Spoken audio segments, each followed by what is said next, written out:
Hey guys, welcome to the weekly roundup. Got a bunch of cool things to show you, a couple of demos, so pretty excited for that. Also, this is now officially a podcast, so it's on iTunes, Google Play, Stitcher, and TuneIn, as well as YouTube. YouTube's still probably the best way to view it so that you could see everything that I have to show, but I'll still try my best to describe everything as well as I can so that people who are just listening will be able to enjoy it as well. So I guess let's just jump right into it. The Bay Garo brothers have released their component video to VGA and SCART converter called the Garo.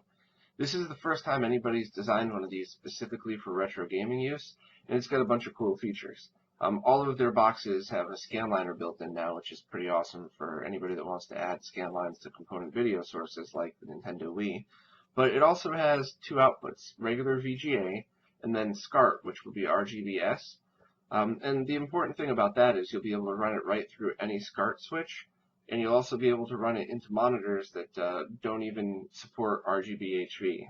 I have a Sony BVM that even though it's pretty high-end, you have to put even 480p and 720p sources through RGBS. So this will take care of all of that. Also, some people have reported better results through the RGB input of their Framemeister as opposed to the D terminal with the component input. So it's a possibility that you'll be able to get better upscaling output from your component sources through this, but I'll obviously test that when it comes in. I ordered one myself, and as soon as I receive it, I'll do a much better review and really just put it through its paces. But anybody that needs component to either VGA or SCART, this is definitely the box for you. Definitely check this out.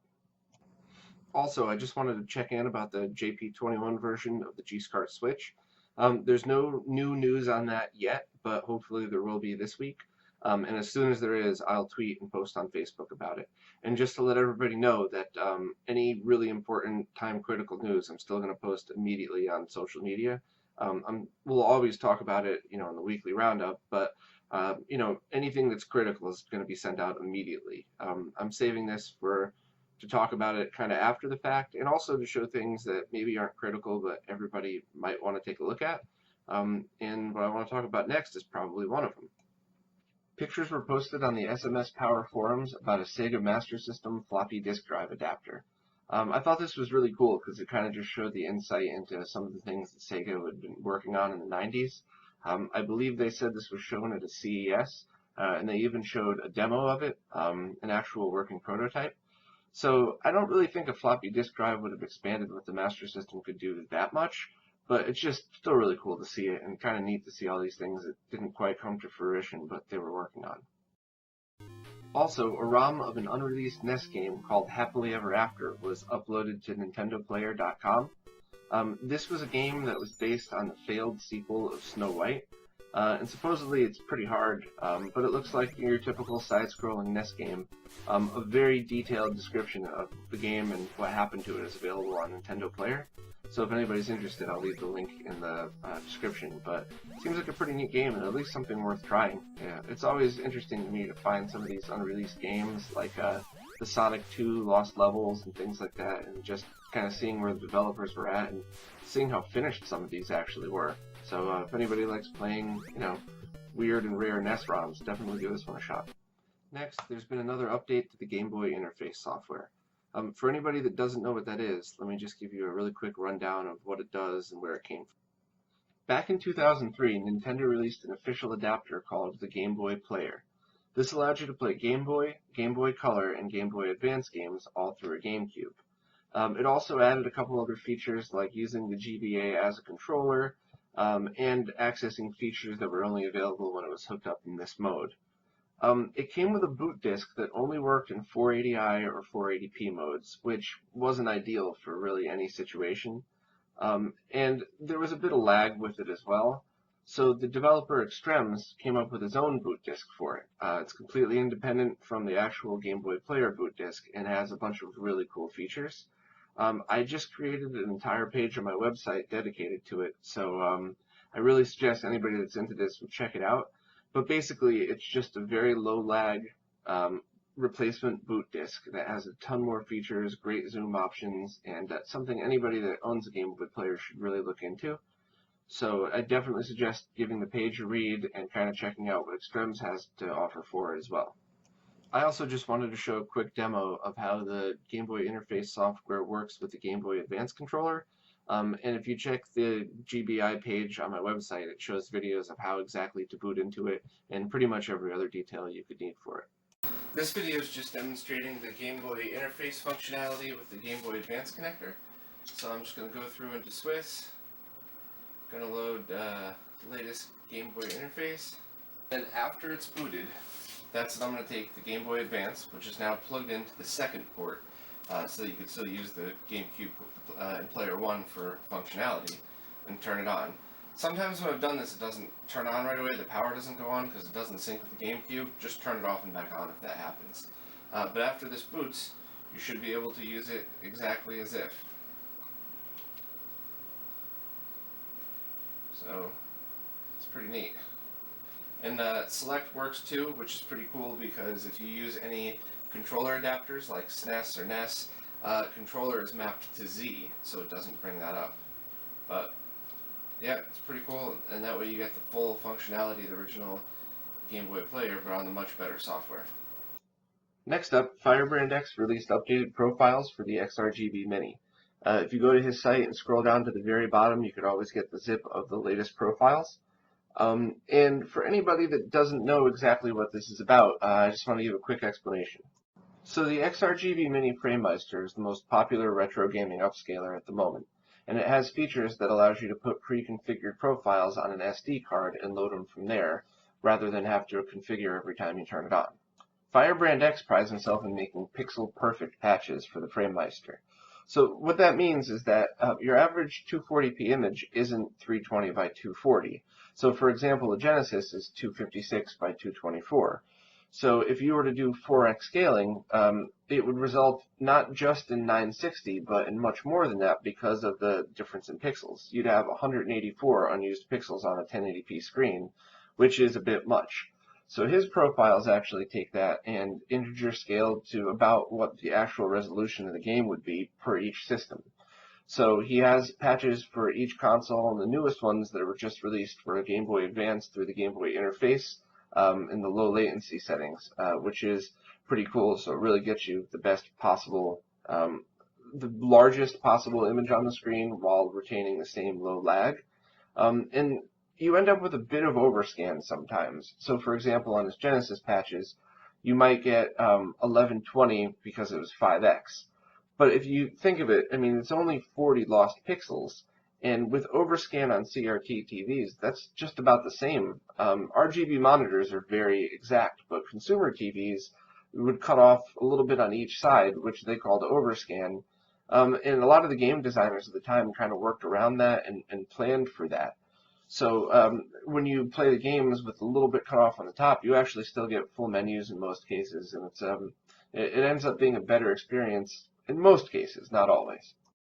And his latest patches include 4x, 5x, and 6x scaling for Game Boy Advance and Game Boy, with and without scan lines, of course. And they all look pretty great, in my opinion.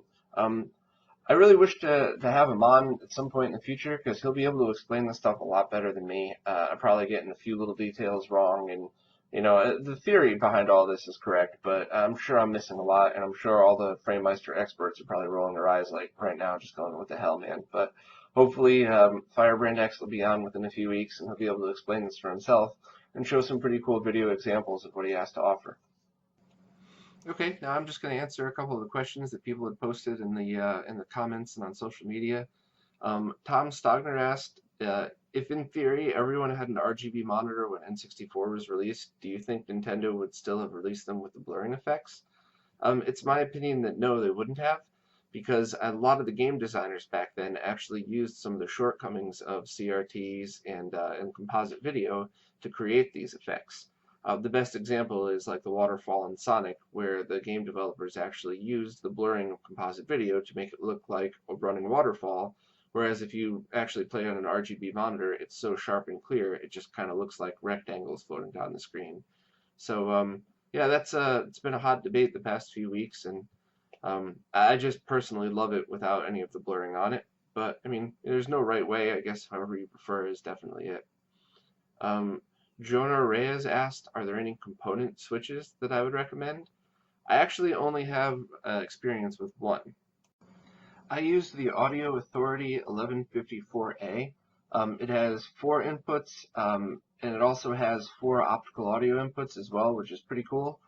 And it's auto switching as well as manual, and I never had any problems with it at all. I really loved it, and you could find them pretty cheap on eBay now, so that's the one I would recommend checking out if you need one. Next, Steve Nutter asked if I'd ever used the SDI input in the back of my RGB monitor for anything useful. No, but since you mentioned it, I actually went out and bought an adapter just to see what would happen. It's just a small basic adapter, requires AC power with an HDMI input on one side and a BNC connector that's HD-SDI on the other. I tested it with my 32-inch BVM that has the HD-SDI input and my Wii U. It actually wouldn't accept a 480p signal, but it did accept 720p, and it looked great.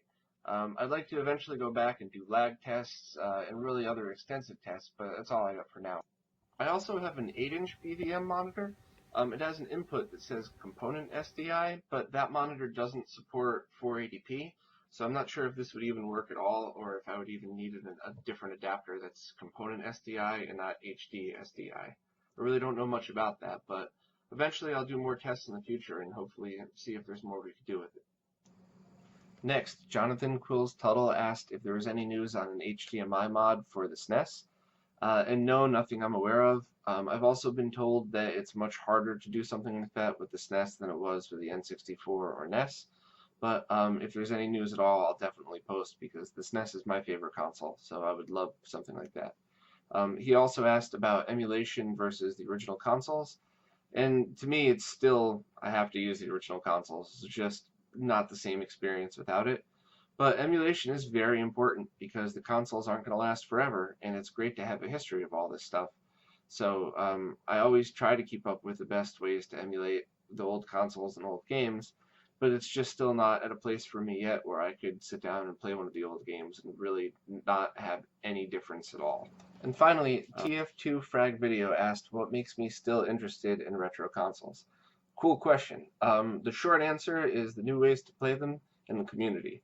So the new ways to play them have always blown my mind. I mean, my favorite games are Super Metroid and Link to the Past, and I played them a bunch of times as a kid, and then I would always have to kind of mess with the emulators over the years just to see, but I usually spend more time messing with the emulators than playing the games. When the Wii Virtual Console came out, that definitely sparked my interest again, and then I got into the controller adapters, and then eventually got back into playing on the original consoles with RGB monitors. And the first time I played A Link to the Past on my 20-inch PVM just blew my mind. But it just kept going from there. You know, then I played it on my 29-inch XM29 with the MSU orchestral audio soundtrack. So here I am playing it almost as clear, put it on an even bigger monitor with a full CD quality soundtrack.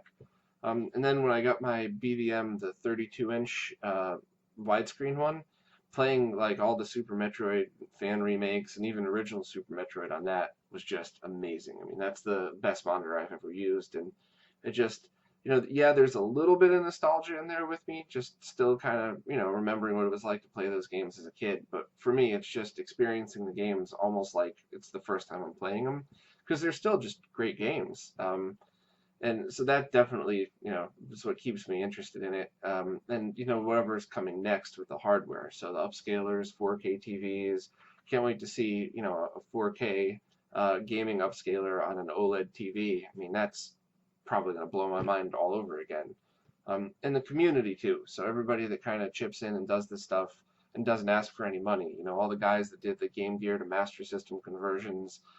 Those are just really cool to play. And all the new hardware mods, you know, the Mick Will screens and Tim Worthington's boards and all that. It just, you know, definitely keeps me interested, and there seems to always be something new.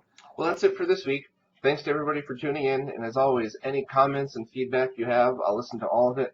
I'm really enjoying doing this so far, and hopefully we'll get more people involved and more people tuned in. Remember to subscribe on whatever medium you want to watch it on, and just one more thing for this week. I wanted to share something with you guys. My band 2 Weeks is releasing our second single and music video this week, so I thought it'd be kind of neat to give you guys like a little sneak preview. It's an in-studio video, and it might be the only time you'll get to see Gina in action on drums. she wrote and recorded all the drums to this, and the takes that are on the video are actually the take that's on the album. So you'll get to see her in real time kind of recording. So it's pretty cool to see because she's the frontman, so you'll always see her singing and playing guitar, but she really is a badass drummer, and finally, you know, you guys get to see the proof. So hopefully you guys will enjoy it, and I'll put a link to the 2 Weeks Band YouTube channel, but I don't know, let me know what you think.